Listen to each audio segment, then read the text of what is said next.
Milan Martin, thank you so much for coming on the Inner Edison Podcast today. I appreciate you being here. Yeah, it's great to be here. And normally, most people don't understand unless they've been on a podcast. You usually start talking about a bunch of stuff before the podcast starts, and you go, "Oh, we should have this on the podcast." And that's so finally we got going on this. All right, what's your background? So I spent a little bit more than 20 years in the advertising business. It was a business that I pursued with zeal, man. Like out of school, I wanted to be an ad guy, and I wanted to. I came from a small town and outside of Philadelphia. I wanted to go to the big city. In that case, it was New York. And it opened up my world to literally the world of living abroad, working on global brands, this elusive thing called creativity. And most importantly, it introduced me to the people and who have become kind of lifelong friends, and ultimately set me on a path to do I think what ultimately is a fairly interesting second act. Why did you want to be in accounting so much? Oh, accounting. I'm sorry, advertising. Advertising.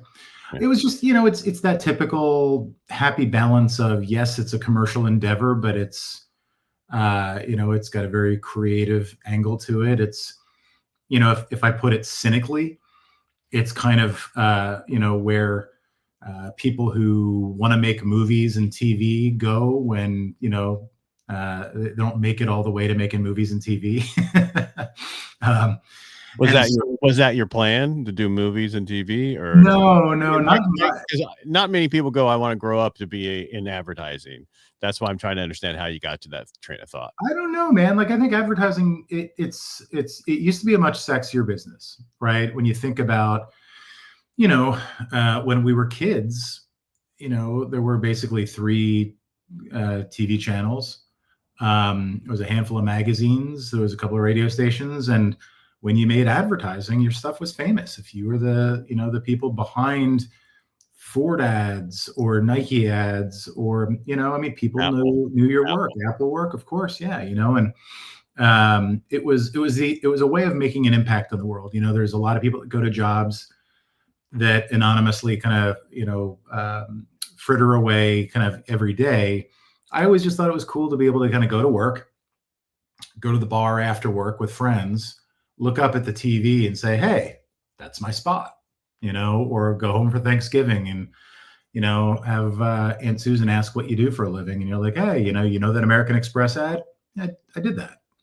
So that was an interesting way to make an impact in the world. So is that what you were doing, those type of commercials when you were there?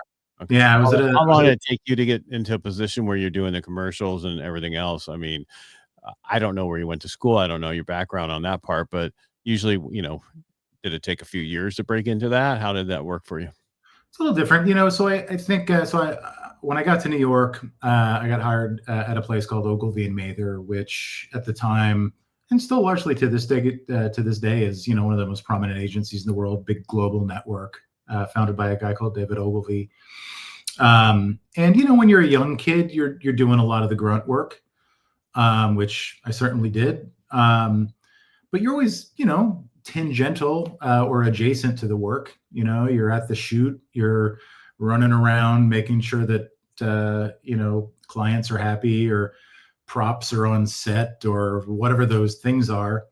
I remember back in the late 90s, we launched this crazy new technology called text messaging with AT&T Wireless, and we had Ryan Seacrest in a couple of ads, and I was a junior kid. I was the guy who was in charge of making sure that when the phone needed to beep on set, when we were shooting that particular scene where Ryan got a text message, it beeped.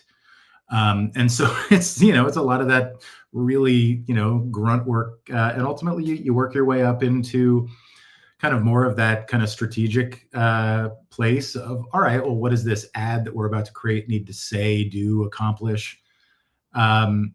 And then, I was always on the strategic side and the account management side. And in that world, there's a bifurcation of the creative people who make the ads, who, imagine and kind of divine these magical things.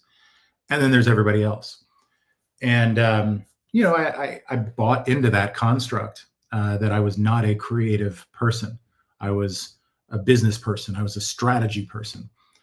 And it wasn't really till I left that business that I realized that actually maybe that construct is false, and that creativity is not this God-given magical power. It's really a way of looking at things. It's a way of solving problems. Um, and Were you one of the creatives? Not at the agency. No, that's what I mean. Like I was kind of on the all others side of things. I was one of the guys that kind of looked at the creatives on their fancy floor, and was just kind of, I bought into that construct that those are the special people. And they are. That, like, listen, the people that work in those kind of situations, many are wildly talented people. But I think, most of us kind of believed too much that there were haves and have-nots, whereas this idea of creativity was one that I think I ultimately came to realize kind of on the tail end of my advertising career, where I was sent to the West Coast to run an agency called Gray. And you kind of realize that creativity is more of that, it's recognizing patterns, it's recognizing human behavior, and looking at, ways of engaging with people in ways that solves a problem. All right. So you moved up in this company, and then you went to the West Coast and you ran that company, right? How long did you do that? So went to the West Coast, where we are now, and I was running an agency called Gray for 5 or 6 years. And then on the tail end of that, I just I kind of realized, in the context of recognizing some patterns of behavior, for me, advertising was always a business that was a work hard, drink harder business. And if I'm totally honest, there was more than a handful of times where I was overserved, to put it politely, whether that be in business situations or personal situations. Nothing interesting enough to put in a book, but stuff you go, it doesn't feel right. And so ultimately for me, I think it was an exercise in, well, why is that? Because there's never been a time, like not once in my career, where I can think back and go, I remember sitting there thinking I needed to put more alcohol in my system, or I needed more alcohol. It was more like, if Ed, you and I are sitting there having a cocktail, and when your glass is empty and somebody goes, "Hey, it's my round. I got this round." Even if you're not necessarily wanting more alcohol, you go, "Yeah, of course. Yeah, I'll have another round." And it was that phenomenon that led me to kind of go, "Hey, well, that's kind of interesting, right?" I think alcohol is the third leading cause of premature death globally. But most people, I believed, and the data suggests, are like me, where it's not necessarily an alcohol problem. It was just more this idea of you overdrink because the things that contain alcohol are these special concoctions, cocktails, and really nice wine, and really good craft beers, and all of these things.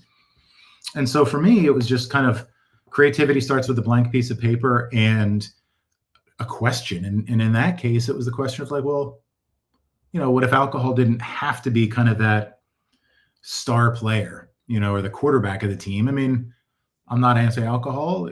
I still drink. But ultimately, asking that question of like, well, what if alcohol didn't have to be present in all great cocktails, or all great beer, all great wine? And that set me off on a journey.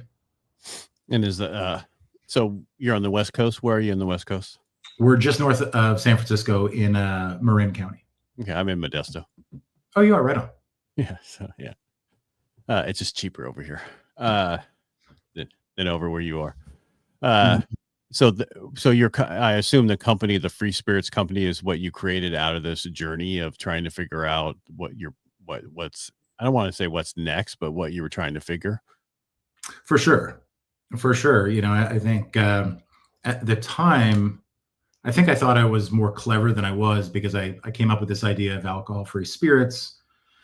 And, you start to pull the layers back. You're like, oh, actually, I'm not as original as I thought I was. There was, one or two brands that already existed, which, at the time you're kind of conflicted between feeling a little bit bummed out, but also the validation that, okay, there's a market here.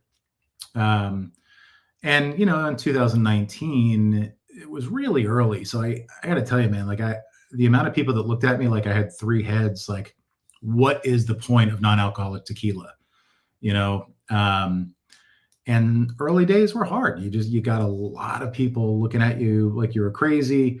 My wife, who's been supportive throughout this whole thing, had her moments of really walking away from, this career you've built to do this thing. And I'm all about the story, man. Like I want to get to whatever the end game is and say, yeah, I did 20 years in this cool advertising business. Then I totally pivoted and did this other thing, whether it was going to be successful or not. I just thought it was going to be a wild journey. And frankly, at the time, it wasn't even jumping off a cliff. I think a lot of people kind of go down that road of, oh my God, you left this huge career to start this thing. And for me, it was more like, I kind of punked myself into it a little bit. Blank piece of paper, you got the idea. All right, let's go out and let's find a bottle design. Let's make the liquid. Let's figure out how to, get to a logo and you kind of start to go down the road. And before you know it, you're way out at sea, whatever the metaphor is. Whereas a lot of people just kind of go, oh, it's that one day you take the leap. And it wasn't necessarily like that for me. And how big's the market for non-alcoholic drinks? It's kind of nutty, man. It's early days. People didn't really have a sense of it. But the global no and low market just hit about 4 billion. And that's from a combination of a couple different behaviors. I think Generation Z is widely, publicized to be drinking a lot less than millennials, and they're drinking a lot less than Gen X. And it's also just a general trend of moderation. I certainly drink a lot less than I used to. And in general, from a brand perspective, we're not an anti-alcohol brand. We're pro cocktails. And so our whole premise, as it comes from me personally, is, no, man, like cocktails are rad. You should drink more of them. But you should have the ability to say, I'm going to go drink a lot of cocktails tonight, have a big energetic night, and have this kind of metaphorical little dial that you can say, I'll have some alcohol, no alcohol, a lot of alcohol, whatever. But it's ultimately got to be up to you. Whereas before, if you wanted to go out and drink a bunch of cocktails, you were going to get drunk. And you're going to pay for it the next day. Yeah, for sure. Because one of the things I see a huge market for that no one's jumped onto is high protein spirits. That's interesting. For Ozempic people. Oh, yeah. No, it's huge. That market's getting bigger and bigger because one of the biggest challenges you have when you're on Ozempic is getting protein. Yep. Period. You drink a lot of it, and instead of eating a lot of it, and so a lot of them, they found two things that people who go through that potentially, actually, it's the people who have the gastric bypass surgery turn into almost alcoholics potentially. Like 30% of them do. Just because of the changes this thing and they enjoy it.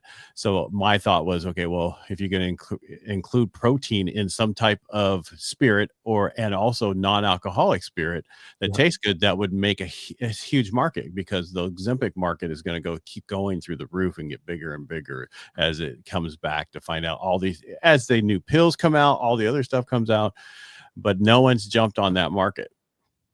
Yeah, you're 100% right. A lot of the food and snack companies have started doing it, but from a beverage standpoint, nobody has. And you're 100% right. I mean, the Ozempic effect relative to people's desire, not only just to eat, but to drink alcohol. Right. It drops it drastically. Drastically. So, it's interesting. And at the same time, I think what people are realizing is when you don't have that craving for alcohol, you can be more front foot in making conscious and smart decisions in what you put in your body. And the idea of you and I going out and having a couple cocktails together is such a fundamental human and cultural, experience, right? It's really not the alcohol that makes it special. It's, all of the craft that goes into, you're like, oh, I'm going to order the barrel aged Negroni. Like, ooh, what kind of bourbon, what kind of gin is in it? What kind of, bitters or aperitivo is in it? How long has it been sitting in that barrel? And all of these kind of things that make that cocktail interesting, that you and I then sit there and share, is ultimately kind of the most important thing. Whether there's alcohol or not, I think historically has been really us buying into the alcohol business, spending billions of dollars a year communicating to convince us that alcohol needs to be a part of any good time. Whereas I think everybody's waking up to the fact they're like, all right, alcohol's got its place, but not. It doesn't have to be the star player when I am celebrating or mourning or relaxing or decompressing or whatever all those things are. So would you say your biggest challenge is to find for when you started this is to the market, whether or not the market was there for other, not for yourself to understand that, but for other people to understand that market is actually there? Yeah, I think the challenge in part was,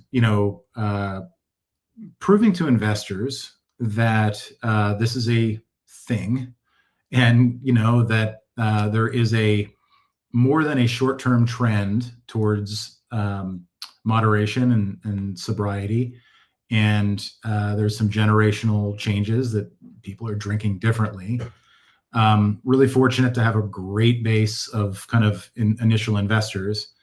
And then the other piece of it is, in the context of invention, dude, we were making it up as we went. Like, there was no playbook for non-alcoholic spirits, right? If you wanted to make a cola, you knew what kind of cola was, and everybody would try to make something that tastes as much like Coke or whatever. In our case, I mean, a bourbon or a tequila or a gin, it's just such a unique liquid with ethanol in it. And, replicating that in a non-alcoholic way was really, really hard. And if I'm totally honest, it was, we always talk about running this thing like a software company, because early days, the product was fine. And I think, we're on version, I don't know, 10 or something of our tequila, for example. And the tequila is in a really good spot. We've figured out a lot, but our intention is next year at this time, we'll be embarrassed by this version. But the early days were really hard in kind of figuring out everything from, well, actually, alcohol is not just an intoxicant. It's also a preservative. That's why a bottle of gin can sit in your liquor cabinet forever.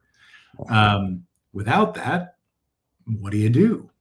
And so there's a bunch of things that, smack you in the face. Hey, we're shipping this stuff across the country in the middle of winter. Guess what? Without alcohol in it, it's going to freeze. And when it freezes, it expands and explodes. And people were, getting soggy, broken bags of cardboard boxes. How do you solve that? How do you kind of figure out the thermodynamics of it and the weather patterns? And so you just find yourself doing all these things that you never in a million years would have ever, forecasted when starting a beverage business. Wow. I mean, because it's all new. I mean, other than what you did before, that was just a couple of beers that were non-alcoholic, right? Yeah. What's funny is like, non-alc beer is not necessarily a new thing. And in fact, because there's just a couple of them that I know about, right? That's right. O'Doul's is kind of the quintessential one. And in fact, when I was a kid in the business, I was on a business trip, and a very senior person at our agency sat down next to me and ordered an O'Doul's. And I remember explicitly thinking, shit, he must be an alcoholic. And I don't know whether he was or not, but that's the perception, right? The perception of ordering a non-alc beer was like, ooh, it must be something going on there. Whereas, these days, I think partially because of the culture, partially because of businesses like ours, the perception of, if you walk into a bar and order a non-alcoholic margarita, the prevailing response more and more is, oh, that's smart. right? It's like who knows? Maybe you've already had a couple cocktails and you're just looking to stay in the game and you want to kind of, be responsible about it. Maybe you're working out. Maybe you're training for a race. Maybe you're driving. Maybe you just don't feel like it, but it's all like, they're all kind of more like positive and accepted versus back in the day, it was like the bro culture of, oh, come on, dude, what's wrong with you? Why aren't you drinking? Well, it gets to the point where you actually have to make the decision for yourself and stick to your whatever you choose. Where before, peer pressure would cause people to do certain things, and as we get older, we don't have that much peer pressure as what we did when we were kids and young adults. Yeah. And there was also no choice. There's no better option, right? If you went out with friends and you decided you weren't going to drink, you were the guy sitting there with a seltzer water or a cranberry juice, right? These days, you can be sitting there with a whole slew of different great non-alcoholic beers or non-alcoholic zero-proof cocktails. And, you can ultimately make those decisions because the alternative exists and the alternatives are exciting. So what was your, I mean, we talked about challenges, but what would you say your Edison moment was in your business where, and that's basically a failure that you're like going, okay, your greatest accomplishments come from your greatest defeats. Because I think from just hearing from one of them is figuring out how to get alcohol, not in something like tequila, right? Because isn't a lot of this stuff natural occurring when you make that stuff, or do you actually cause it to happen? So when you're making a tequila, you go through a fermentation process where you instigate, grains, or in tequila's case, agave, going into a process of fermentation to create alcohol with sugars and all. In our case, so you're 100% right. Is your question really around like, what was the Edison moment? What was the aha moment? It was really just ultimately kind of this place of looking at what a spirit is. When you take a sip of a bourbon or a tequila or a gin, it, man. It's not just a flavor experience. It's not just there is this kind of, smack you in the face, the ethanol, the bite and the burn of alcohol. There's obviously the functional impact of it. And so for us, it was really, how do we convey that experience without alcohol? And, I don't know if we've got it all figured out yet, but I think that, we've ultimately evolved the thing to be a multisensorial experience. When you take a sip of our bourbon, you're going to get that bite and the burn of ethanol. And we've worked hard to kind of create a concoction that does that, because that's a really important part of the experience of it. You're going to get functional ingredients in there that, not alcohol, but we put vitamins B12 in there, for example, that's going to give a little bit of that, kind of functional mood lifting kick to it. Right. And it's taken us a long time to get here, to figure it all out, just, with a mindset of constant improvement and not being satisfied with where we are at the moment. But yeah, I think ultimately, for us, it was, making a decision that we are going to try to replicate these things people already know: bourbon, gin, tequila, Amaros, and things like that. We've got competitors out there that do their own thing, and it's great. They do a great job with it, but they're kind of their own version of a botanical kind of a thing. Whereas we made the decision to go, no, we're going to try to get as close as we can to a great bourbon, a great gin, a great tequila. And the standards are high. And, ultimately the challenge there is people are holding you up to, they'll taste our bourbon and they'll go, I really like Pappy Van Winkle. Is this as good as Pappy Van Winkle? And you're like, those are the standards you're going to be held to. Yeah. See, for me, I can't stand bourbon. No, you're not a fan. Oh, it was when I was a kid, parents gave us hot toddies. Oh, yeah. And it just destroyed. I can't, no matter how good it is, it's all I taste is that horrible. Because of course it was not good whiskey at the time, because Right. that was a Boone Farm family. Yeah, totally. Yeah, I actually I got into wine in 2003 because my wife took me to Napa. I didn't know up until that point that there was different types of wine, because redneck. I grew up on a dirt road.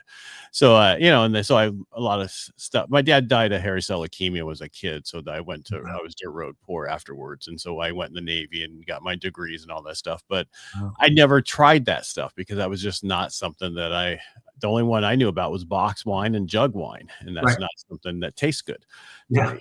And then I found it there. I was like, holy cow. And the next thing you know, I have 500 bottle in the refrigerators and everything else. And I would keep them and it tastes differently over time. But now I'm at the point where I don't drink that much. Neither does my wife. My wife like feels better about not drinking because the next day, because it affects her so much. Yep.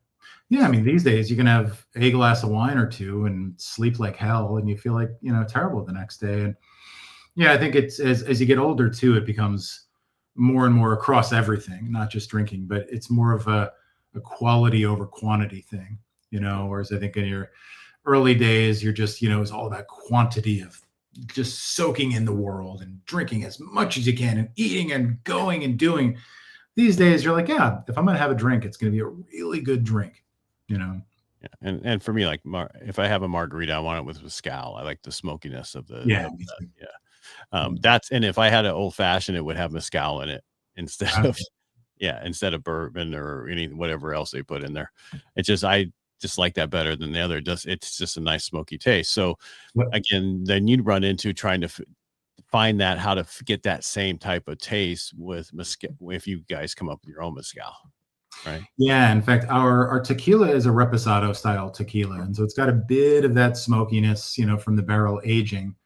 And by the way, pro tip, a lot of people talk about Negronis. I don't know if you're a Negroni fan or not. No. People are kind of, it's polarizing. But if you make your Negroni with a reposado tequila, to your point about the oakiness and the smokiness, it's a really, really good drink. Yeah, I prefer extra reposado. So I go to Mexico a lot. And so I really got into mezcal and understanding how tequilas were made and everything else and the taste. And I'm just like with wine, I'm very picky what I like. And of course I don't have cheap tastes. So Yeah. And they actually have, I found in Mexico, their actual moonshine that they now make and bottle to where you can, and you find it in the States, it's just harder. And it's like, it's the best. Yeah, it's really unique. We found a bottle down there at one of the places we were staying at, and the guy opened it and tried it. It was like, wow, that's just amazing. And then, we ended up bringing it home and then trying to find more of it. They sell it up here, but not the same type of bottle and not the same label. They remanufacture, rebottle it for something else up here, but it tastes the same. Yeah, agave spirits, they're having a day, man. It's when I was a kid, tequila was a joke you'd play on your friend. You're like, I got you a shot of tequila. That sucks for you. You got to do it. These days, especially when you get into the reposados and añejos of the world. Extra añejo. I tell you, I go with it's just it's like everything. The longer something's in a barrel, more it tastes better, but then you got more time, more involved, and it's going to cost more. And the tequila we knew as kids was the horrible tequila. That was the worst tequila you could ever, just like the whiskey, was Jameson or something, this horrible stuff. Yep. If you're a fan of that, I'm sorry. No, I'm talking in general, who's listening. Yeah, no, for sure. It's and there's a time and place for it, but I mean, it's interesting though because I think a lot of times when people hear about non-alcoholic whiskey or non-alcoholic tequila, their first reaction is, "What's the point of that? There's no point of that." That's like, in fact, is a comment we get a lot. That's like hiring a hooker for a hug. And we actually went out a couple months ago, and we got that comment so often that we actually went out and we hired a professional sex worker to go around giving people hugs, and we filmed it, and it turned into be like a nice little marketing piece. But the point of it is like, no, actually, you know what? Great cocktails, professional hugs, non-alcoholic cocktails, alcoholic, it's all great. It just depends on what you want. Well, did you not? I guess you don't know this, but the Bunny Ranch in those places, 90% of the people go there for conversation and just and hugs. That's truly what they go there for because they can't get that outside somewhere else. They're afraid. A lot of the guys are afraid to, hug women, do other stuff because they're afraid what's going to potentially happen. So that, because a friend of mine, Steve Sim, he runs a mastermind, and one of the things he does, he used to, before the pandemic, would take us to those different places and shock you. And the ladies, like, 90% of the people who come here, they don't come here for sex. Yeah. Yeah. Yeah. Well, let's just say in the filming of the marketing thing, my internet algorithm is all goofy now because I had dove into that world, and you realize that professional hugs and professional cuddling it's a real thing these days. And so I think it's just kind of a funny parallel in this whole idea of like, well, drinking a cocktail serves no other purpose other than getting drunk. And you're like, well, no, actually, maybe not. Think about cocktail culture, and if that was a case, just intravenous the alcohol into my bloodstream versus no, like a delicious margarita or a great Manhattan or all of these craft cocktails. It's the point of that is not just to get drunk. There's craft to it, there's taste to it, there's all of that stuff to it. So it's about the experience. Well, it's just like saying we were only going to have sex to have kids. Yeah, exactly. It's like that makes no sense at all. Totally. But people want, they want to have that buzz, but they don't understand that buzz. You get it only the first drink, and then after that, you're chasing it. It never comes back. Chasing the dragon, and you start drinking again. But yeah, you can't get that buzz back, people. And so it's usually the first drink. So, again, it's just how they feel, the euphoria in the beginning, but you can't keep it after that. It's not the same. One of my favorite expressions is nobody really wants the second drink. They want the drink they just had. Right. I agree. All right. So what's next for you guys? We're scaling the thing, man. It's been, we launched in the thick of the pandemic, and we kind of cut our teeth on the direct to consumer channel, and then all of a sudden we blew up, and we're in 48 states, and we've got, what are we up to, 9 SKUs now. We just launched a line of ready to drink craft cocktails at Coachella last year. And for us, really, it's just, this is the first year that we're kind of coming into it where all the foundational pieces are in place. And having built this business over the past, 4 or 5 years, you take your bruises, you learn what to do and what not to do. And, but, when you stick with it, because ultimately sticking with it is kind of the only thing that matters. Everybody talks about entrepreneurs having superpowers and all that. It's like the only superpower that you need to have is don't quit.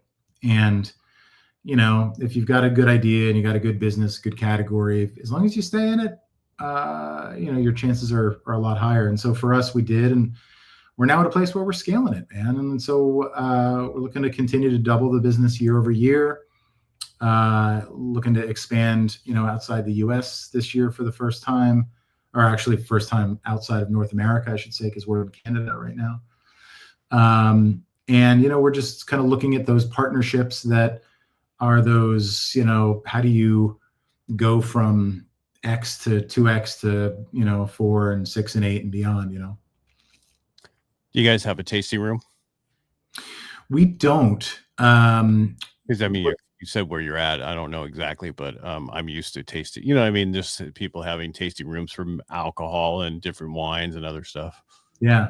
Well, one of the really lovely things about this business is what has popped up are these non-alcoholic bottle shops, and you'll find them in New York and San Francisco and LA, and good friends of ours just opened one in Chico of all places, because that's where their non-alcoholic business is based. And those non-alcoholic bottle shops really act as, the modern version of a tasting room. For us, I think we've tried to build this business, in a pretty capital efficient way. And, I think I've had many a times the delusions of grandeur of opening up a beautiful tasting room somewhere really cool and expensive. And, you see that happen enough times where all of a sudden 6 months later, they close it down because it's just sucking the business dry of cash. And ultimately, I think we're trying to build this business in a responsible, sustainable way. Right. I was thinking, have you ever been to Murphy's? Which, in the city? No, Murphy's is in Calaveras County. It's Hmm. where you walk to all the different wine shops. Oh, that's cool. No. It's downtown. It's freaking amazing. It's like the best place. People go there constantly. Oh, And and there's a lot of expensive homes further up, and people, we go in there, really nice place for wines and different things. The first thing popped in my mind, because I was like, wow, that'd be a good little place for a pop-up tasting room, because they always have different places there.